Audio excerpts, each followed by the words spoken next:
Which is who today? I mean, there might be a second one. Okay, so you heard that, yes, indeed, the directory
Welcome and good morning, everyone.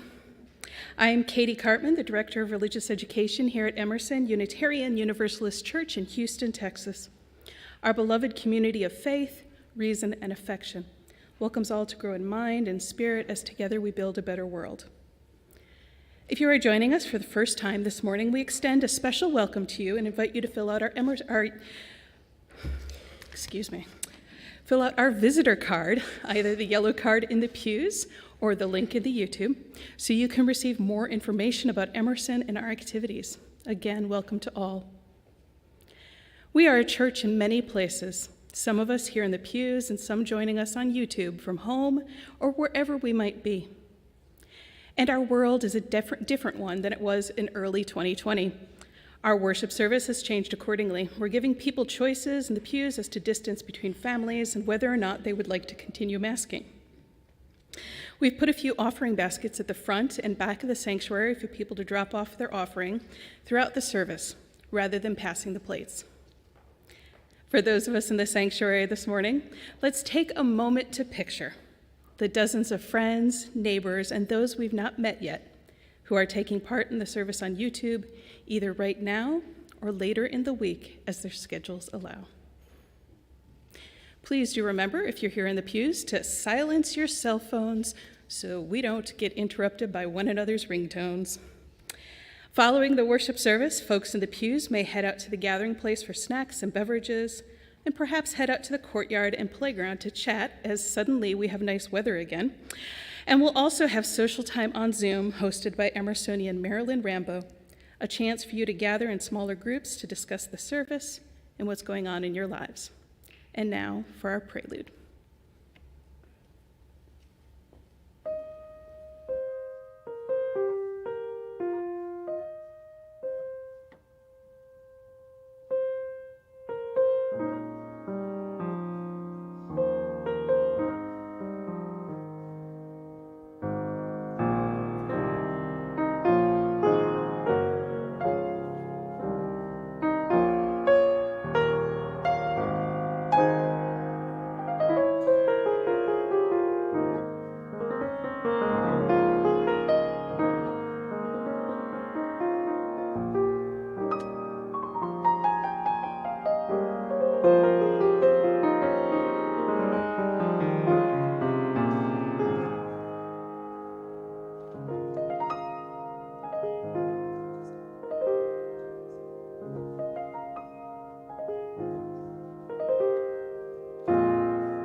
Good morning. I am the Reverend Michelle LaGrave, the interim minister of this congregation. Our service this morning is part of our Soul Matters programming, so we explore the concept of love with UU congregations across the country. The service is called Love in the Hard Places. Whoever you are, wherever you come from, wherever you find yourself on your life's journey, whichever your pronouns, whether you've walked in or rolled in or dialed in, whomever you love, you are welcome here. You belong here.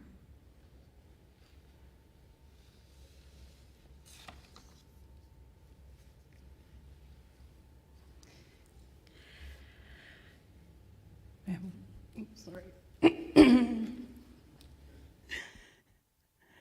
I'm second guessing myself. You are beloved, and you are welcome here. Whether tears have fallen from your eyes this past week, or gleeful laughter has spilled out of your smiling mouth, You are beloved, and you are welcome here. Whether you are feeling brave or brokenhearted, defiant or defeated, fearsome or fearful, You are beloved, and you are welcome here. whether you have untold stories buried deep inside or stories that have been forced beyond the edges of comfort, You are beloved, and you are welcome here. whether you have made promises, broken promises, or are renewing your promises, You are beloved, and you are welcome here. whatever is on your heart, however it is with your soul in this moment, You are beloved, and you are welcome here. in this space of welcome and acceptance, commitment and recommitment, of covenant and connection, let us worship together.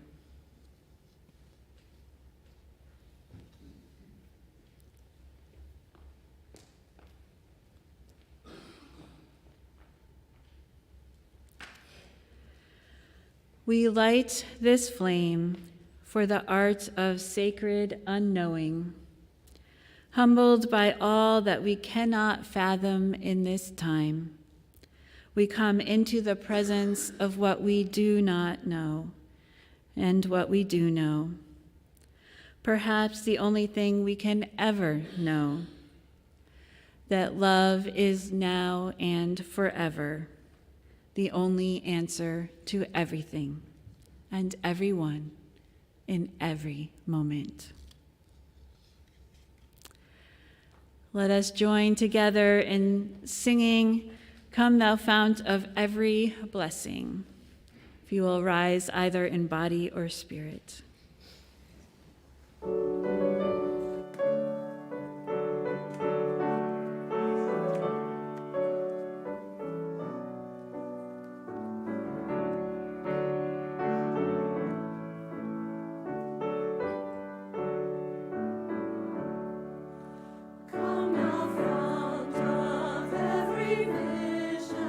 Lift our eyes to what may come. See the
So, we are in the month of love.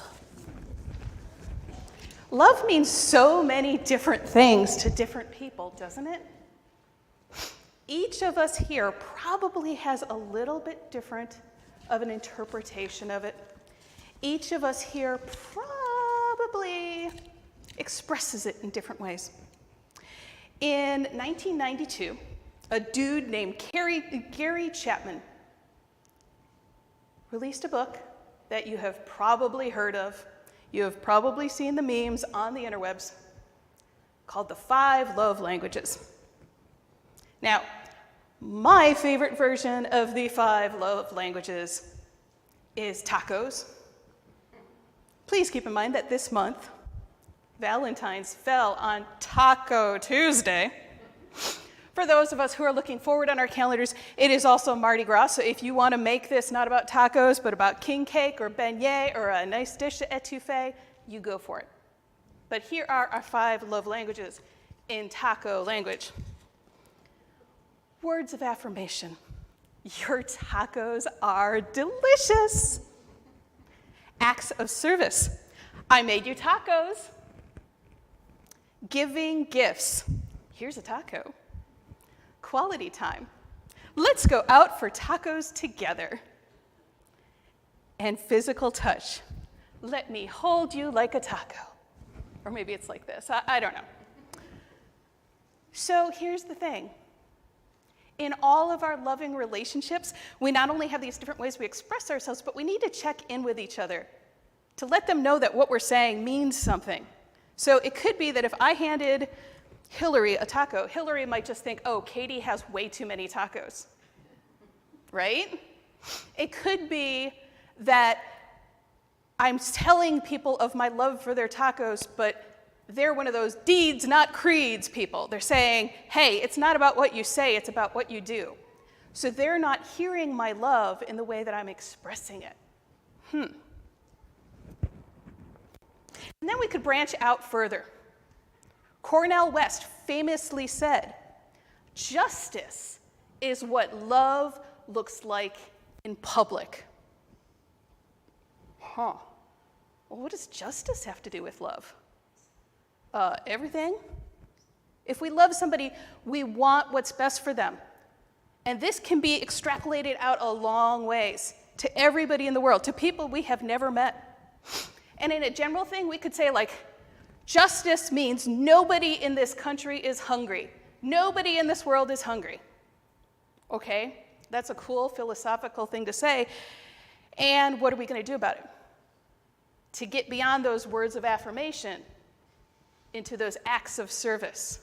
Well, we could make everybody on earth a meal. I don't think my kitchen's big enough, but we can work with other organizations that are already doing it. This is a big reason why we are talking about the Houston Food Bank this month. It used to be that we collected cans as a congregation. And we'd take them over to the Red Barrels at HEB and we'd fill them and we'd be so happy because we had given them 800 pounds of green beans and whatnot. Well, it turns out that while the Houston Food Bank is happy to take our cans, they have way more purchasing power than we do. Every dollar that we donate becomes 3 meals for somebody who is food insecure in Houston. What that means is food insecure means they might have some food in the house, but they don't know if they have enough to make it through the week. They know what they're eating today, but tomorrow's feeling a little murky. So we can be people who make change in the world with our money, with our checks. Last Sunday, 40-odd Emersonians came together in a delicious soup luncheon, and we raised funds that were 1,200 meals to hungry Houstonians. This week and next, we still have chances to drop money into our offering plates. That will be our Share the Plate. That will do that same thing. So when you're thinking about your love languages, how you tell the people close to you and the people you've yet to meet that you love them, think about not only how you like to express it, but how it will be heard and received. Thank you.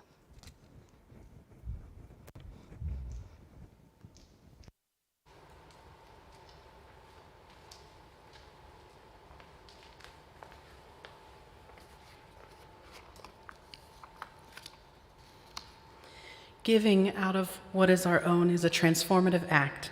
As a community of faith, we collect an offering, not for ourselves or our congregation, but to give to others as a collective action of our community and as a way to live out our shared values. Please give with a generous heart to support our February Share the Plate recipient, the Houston Food Bank. The Houston Food Bank serves 1 million food insecure people in Southeast Texas. Not only does the organization put food on plates, but they help families achieve long-term stability through education, job training, and social service connections. And the remaining 25% of our offering goes to our ongoing commitment to interfaith ministries, Meals on Wheels, feeding Houston seniors. We have 3 ways to give. You can go to our webpage for online giving, or you can put an offering in our baskets or mail a check to the church.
We're going to do something a little bit different for our meditation today.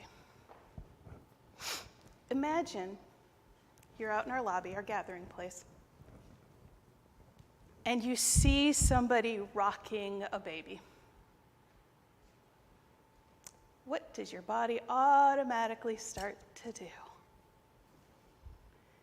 Yeah, we all rock a little bit, whether we're sitting or standing. We all take on a little bit of that.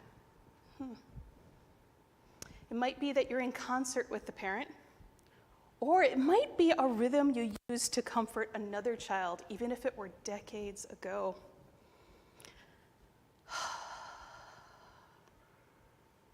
They say there's a feedback loop, a co-regulation between the adult and the child, where without words, they find a rhythm that works for both of them, calming, rocking their fears to sleep, assuring babies that they are not alone in this world. For today's meditation, I urge you to rock in a way that is comfortable for you, sitting or standing.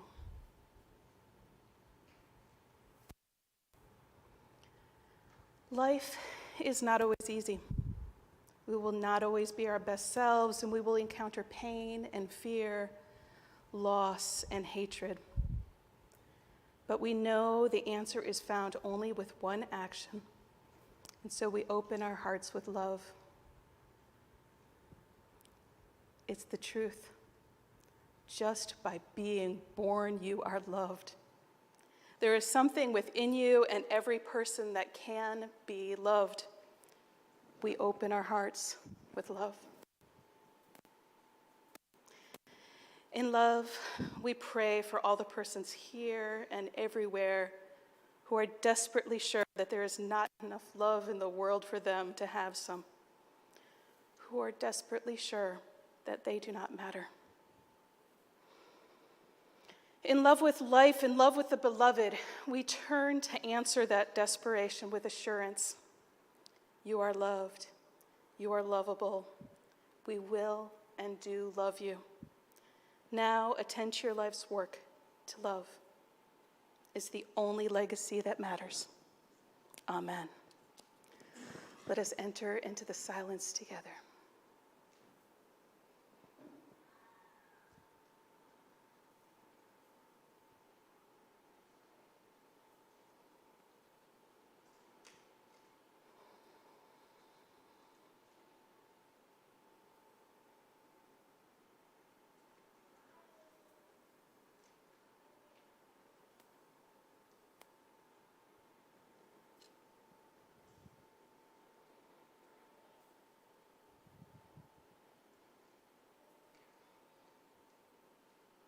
Amen, and blessed be.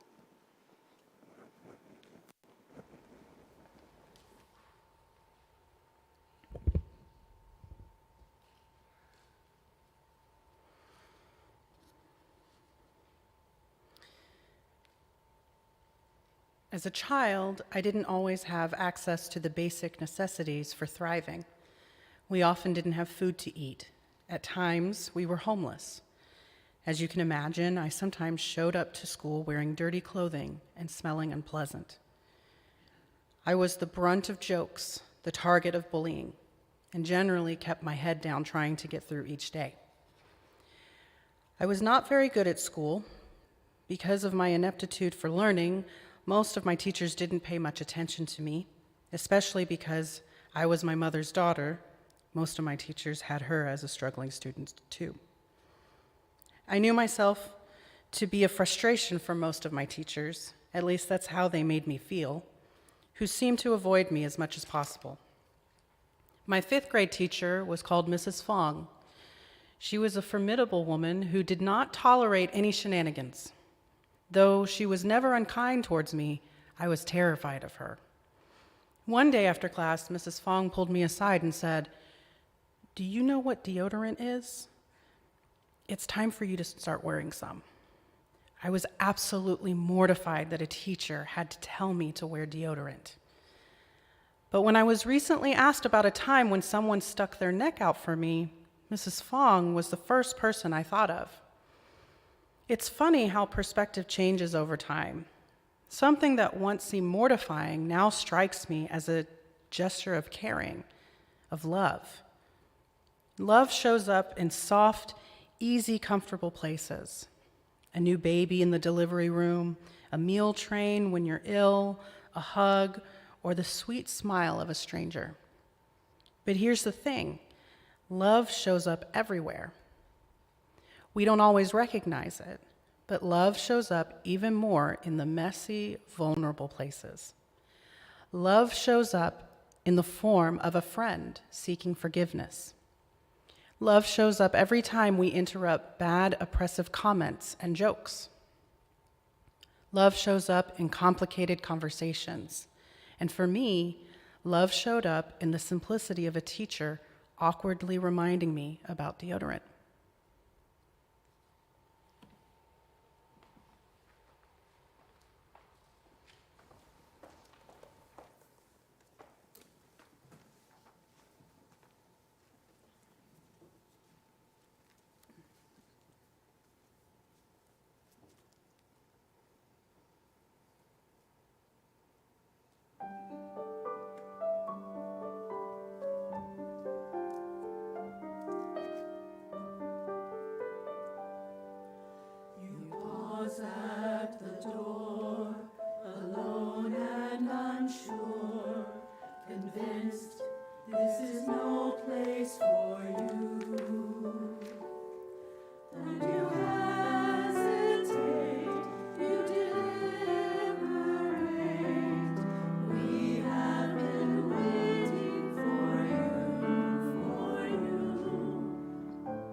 Every so often, I offer a question box sermon.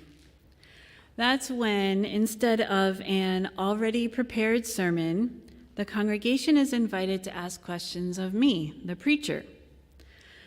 The scope of the questions is pretty open, within appropriate bounds.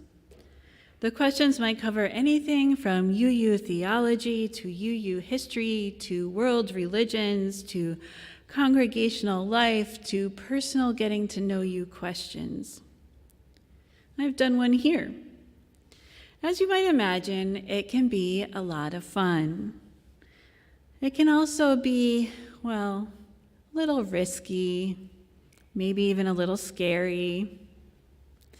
Mostly because I might not know the answer to the questions, or I might fumble my words, or forget an important fact or a name. So in order to do one of these, I, or whoever the preacher is, has to be comfortable with answering, I don't know. I offered one of these question box sermons several years ago at the church I was serving in Omaha, Nebraska. And as you might guess, someone came up with a doozy of a question. You ready for it? Here it is. Why is life so darn hard? Why is life so darn hard? Well, I didn't know then, and I still don't know now. It is. It just is. What I can tell you is this. As Unitarian Universalists, we build our theology from our life experiences, whatever they may be, especially including the hard things. That's what makes us different from so many faith traditions. Instead of receiving an inherited body of theology or creed or doctrine or dogma, we build our own theology. And the material we use in doing so is our life experiences. We live our lives however we individually and communally experience them, and from this we build or create our own theology or philosophy of life. So we go through life experiencing all of the hard things for ourselves or witnessing our friends and families and neighbors and each other experiencing their hard things. Illness, job loss, death, grief, people who are mean or unfair or unkind, addiction and recovery, divorce, loss of abilities, coming out, not making the team, mental health struggles, unwanted moves from one home to another, homelessness. There are so many, many hard things, hard places. What are we to do about all of this, about life being so darn hard? As Universalists, one answer is love. We love ourselves and each other while we are in and as we go through the hard places. We listen to and witness each other's stories, the ways in which we live our lives, and then weave them into a whole cloth of meaning. Our Universalist ancestors tell us that love is God and God is love. This has been my experience as well. I remember one night when I was a child and I was in a hard place, upset about something that I don't even remember what it was anymore. Lying in my bed, all alone in my room, when all of a sudden I felt like I was enveloped by a large, warm hug, completely wrapped up in this powerful feeling of being loved. Completely, thoroughly, peacefully, and warmly loved. It was an almost indescribable feeling, one I attributed to God. As an adult, my understanding of this spiritual experience has expanded to thinking about this as maybe some kind of collective unconsciousness or quantum entanglement or the universe. But in the end, whatever the exact cause or nature of this experience of being loved, theologically speaking, calling it God in the end still works for me. Now, while none of us can individually match this all-encompassing feeling of being loved, we can aspire to live out our lives in love. Love for each other and for ourselves too. Our tradition of humanism tells us this. Katie, your director of religious education and my personal source of all things Twitter and TikTok. It's really very convenient. I don't have to scroll through it at all. She just sends me the good stuff. Highly recommend it. Shared a story by a chaplain named J.S. Park with me the other day. He said, "A patient was yelling at someone, then at me. I had a few options. Number 1, call security. Number 2, keep walking. Number 3, go confront him. Number 4, go find his nurse." The RNs love this, but really they don't. Number 5, ask him what he needed. You might have guessed I picked number 5. Here's what happened.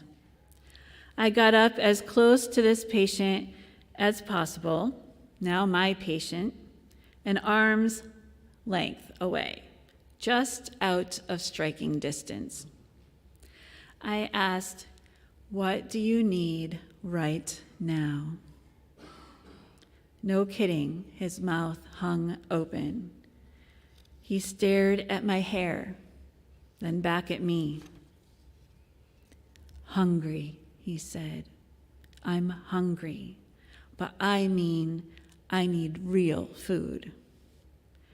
Okay, I said, are you NPO? Sorry, I meant, do you have any dietary restrictions? No, sir, I don't, he said.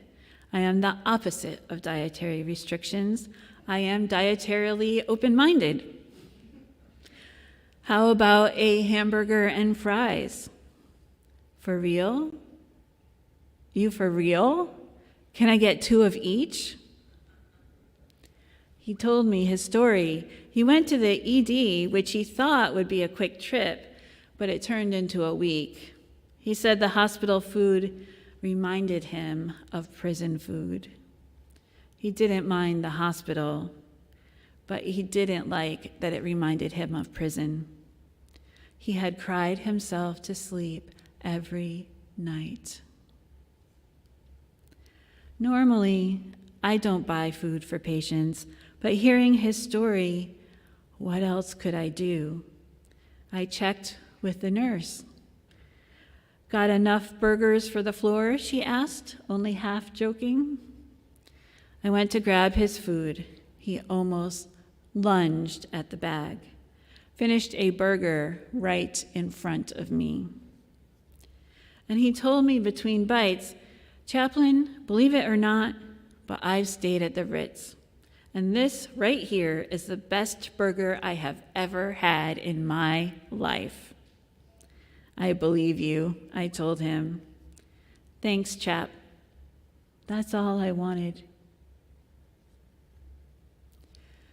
This patient was in a hard place, and yet the solution to helping him out was easy. The chaplain listened. The chaplain heard him. The chaplain fed him. This is love. This is loving someone through a hard place. And yes, Audrey is on my mind. We have loved Audrey, and we are loving Audrey through a hard place as all of us together grieve. And part of Audrey's goodbye message was to tell us all that she loved us, that was the most important thing for us to know, that Audrey loved us. So I have some questions for you. Have you ever loved someone through a hard place? I mean a really hard place. Has someone ever loved you through a hard place? A really hard place?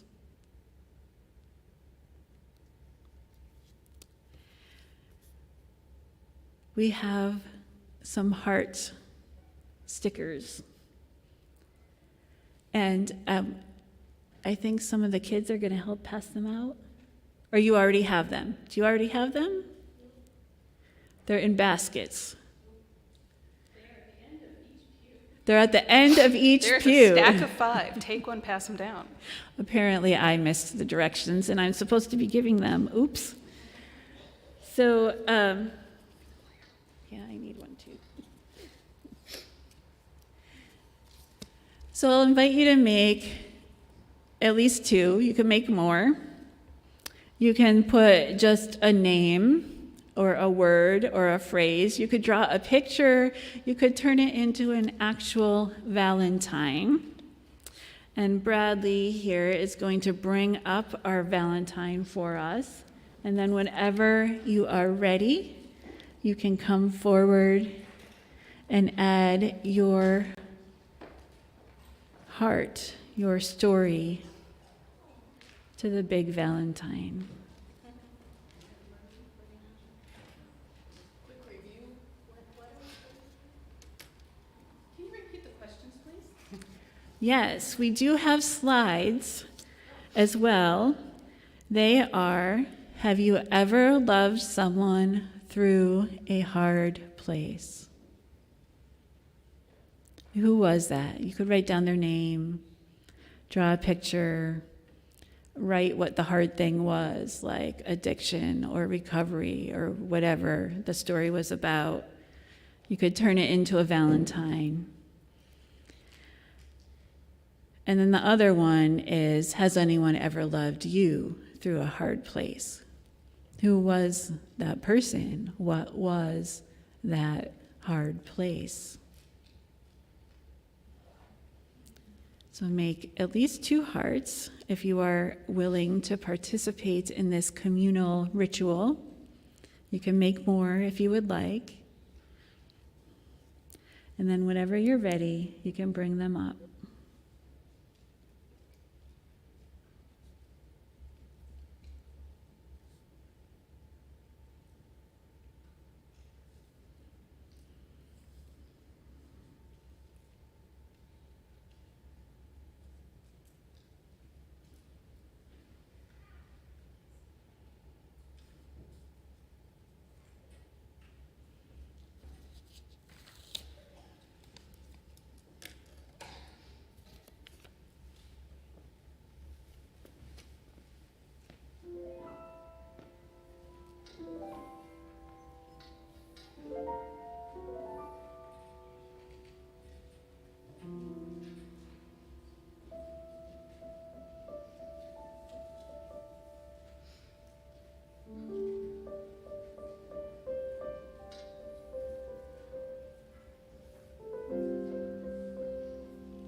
Thank you, everyone. I encourage you to share your stories of loving and being loved through a hard place with each other, either at social hour or some other time in the future. This is a part of what it means to build beloved community. I'll close with a reading we've heard before, but it is worth another listen.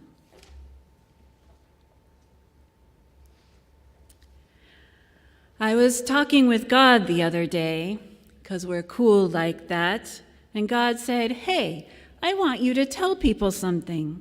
And I was kind of busy, so I pretended like I didn't hear, and God poked me and said, "I'm not kidding, pay attention." Because while we're cool, we aren't that cool, and I know when I have pushed it way too far. So I put down my coffee cup and I turned around. And God said, "Let me hang a word around your neck so that everyone can see it. And you better speak it when you're out, because I'll know if you don't. And it will be so heavy, heavy on your soul." And a word was hung around my neck to take out to the people standing in the streets. A word was preached into my ear and laid into my mouth and burned into my heart until all I could see was the shape of the word, and the word was all, and the word was love. And God said, "Now get out, because you don't have all day, and that word is going to get heavier, and you've got some work yet to do. So I'm taking my word out into the world." Love came down on this green earth. Love came down and turned over the tables and set the world on its end. Love made it clear that it was the word for the poor and the brokenhearted, for the queer boy and the angry girl. Love was the word for the late-night hookers and the long-haul truckers, for the heroin junkie and the runaway cutters. Love was the word for all of the screwed up and pushed over and too tired and I can't take no more. Love was the word for the HIV patient and the man with no papers. Love was the word for me and for you, for the saints and the sinners and the scramblers in between. Love came down and made a way for there to be a way, and then love said, "We are never going back." He who has ears, let him hear. Love said, "We are all a part of something bigger, and if you cannot rise with us, if you cannot love with us, then you should get the hell out of the way, because we aren't going anywhere, and you are in the path." He who has ears, let him hear. Love came down for the world to know, and I'm holding out this word. So even when you and God are just like that, you can't pretend you didn't know. I cannot put it down. Not for a politician spewing hatred, not for a minister vomiting out bile in the costume of a saint, not for money or for country or for kin. I'm holding my word in my mouth. Because the next time I see God, I want to be able to say, "You gave me a word and I carried it just the way you asked. You gave it to me and I took it. I showed it to everyone I met. You gave it to me and I showed it to her and Ger and Z and him. I showed it to them and they and those over there. I never put it down. I can never put it down." I was talking with God the other day, because we're cool like that. And God said, "Hey, I want you to tell people something." And I was still kind of busy, so I pretended like I didn't hear. And God said, "I'm not kidding. Pay attention." Because while we're cool, we aren't that cool. And I know when I have pushed it way too far. So I put down my coffee cup and I turned around, and then God gave me a word. And now I've given it to you. Get moving.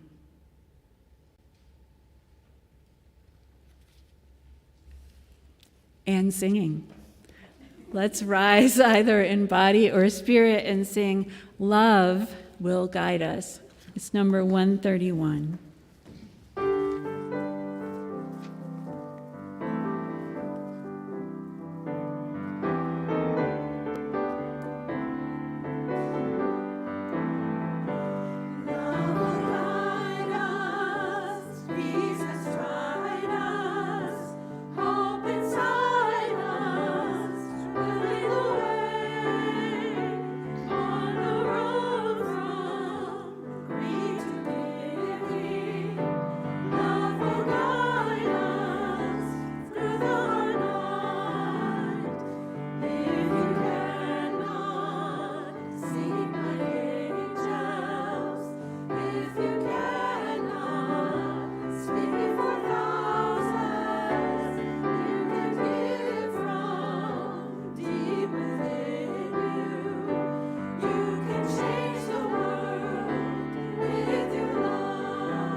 As the Reverend Dr. Parker says, there is an all-encompassing love which has never broken faith with us and never will. Through all of your days and all of your nights, may you feel held in the arms of an all-encompassing, all-embracing, and everlasting love. And as you come and as you go, may you tap into this love and use it to bless all others as you yourselves are now blessed. Amen, and blessed be.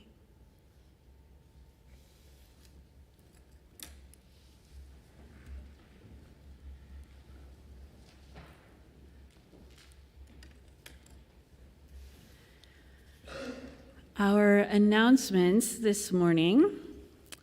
We will have social time both here in person, out in the gathering place, and on the Zoom. Lunch bunch will be at Zoe's today. All righty. Zoe's is at Bering and San Felipe. Okay, Bering and San Felipe. You say it different? Okay, I might have a not Houston accent for that word. I'm not sure. Go left out of the parking lot and turn light into the parking lot at the end of the street.